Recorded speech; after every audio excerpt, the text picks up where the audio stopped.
Hiya, I'm Jasper, and welcome to video review for Wheel of Time, Season 1. It's a TV show starring Rosamund Pike. And always, I'm going to give you the good, the bad, and the furry.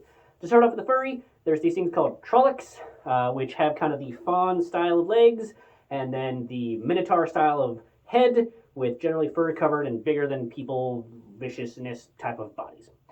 So, there's a couple of things, but they're kind of the main star in terms of furry. Moving on. So this is a show that I've been told is based off a book series and kind of feels that way. And I think it just misses the mark for me budget-wise.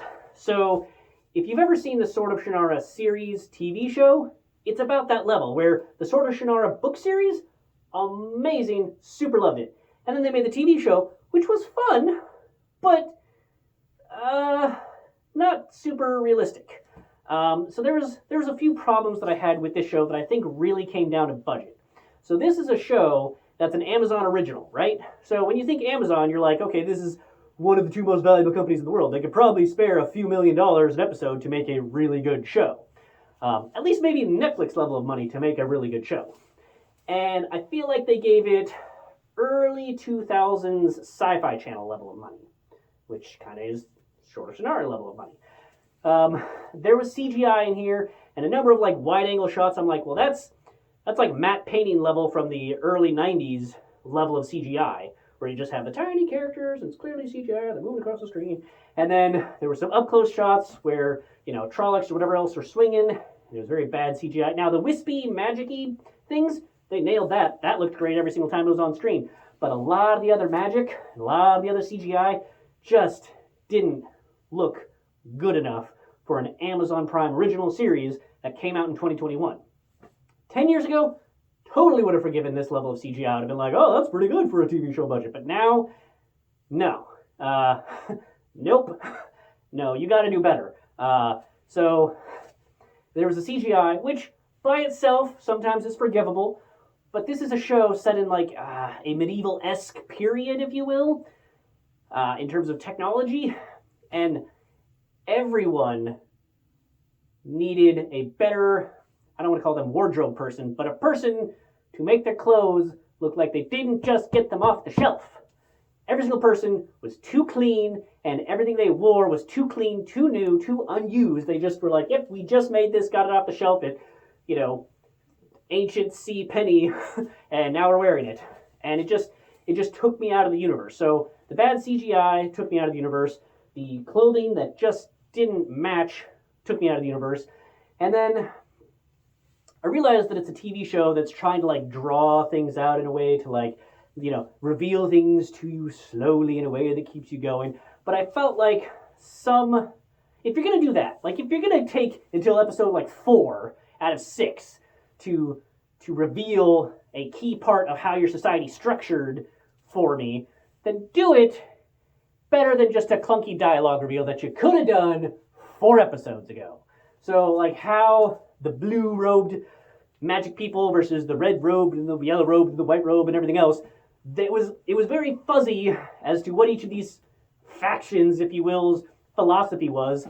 And then it comes out in like episode 4-ish that like, oh, well, these guys are healers and these guys do secret things and I don't even know what the other ones do. But it was very much like, the Divergent series, except instead of just having the opening dialogue or opening narration have like, oh, this is the House of Candor and this is the House of whatever and nope, they just waited until episode 4 and then like clunky dialogued it out of like, oh yeah, this is what those things are. Yep. Okay, back to the show. Like it just didn't work for me. So yeah, clunky dialogue and CGI wasn't great, and it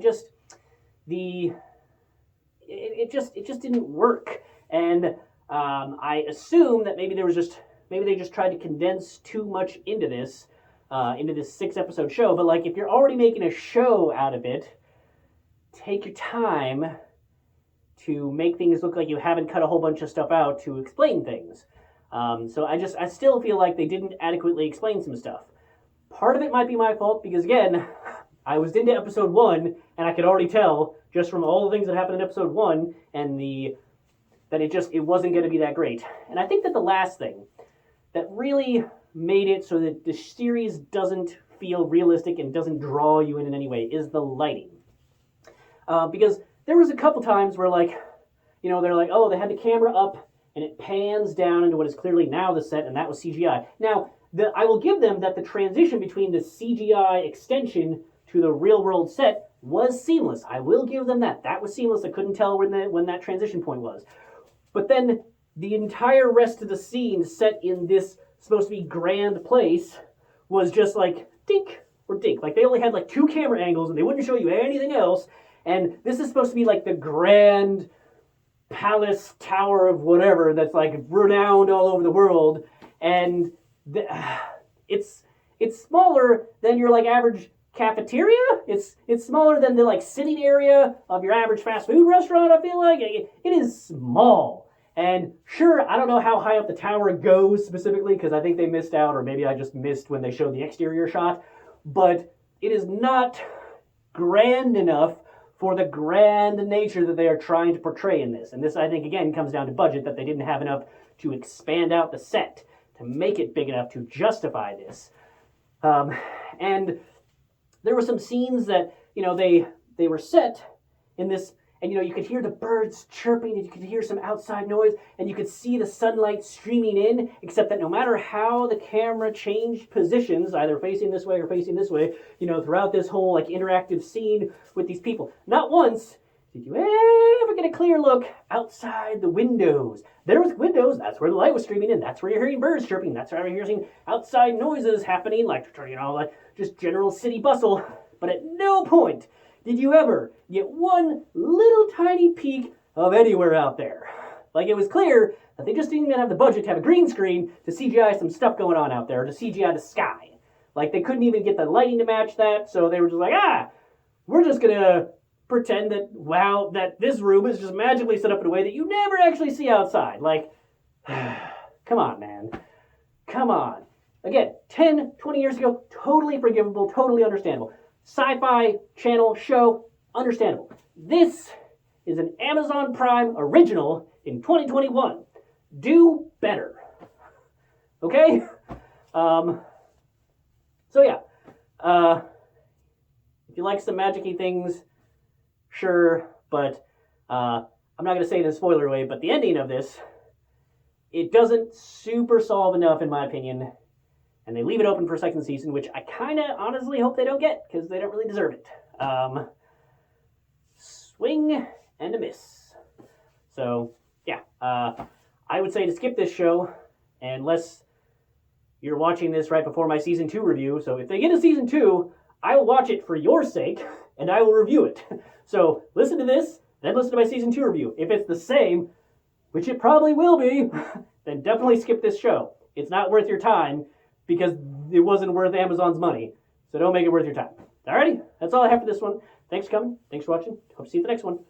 Bye.